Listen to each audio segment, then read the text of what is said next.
আমরা চলে এসেছিলাম কারলা বাবা লোকনাথের মেলায়। দেখো কত দোকানপাট উঠেছে আর মোটামুটি ভালোই ভিড় হয়েছে।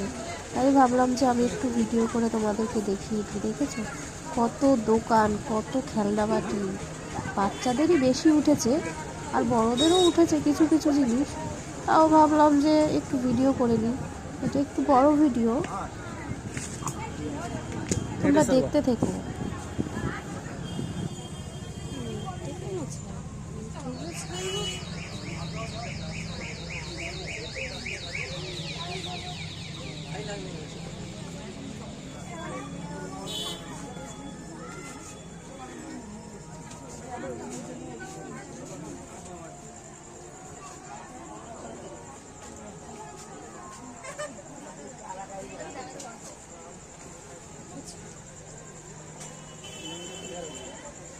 আমি কোথায় যাবো?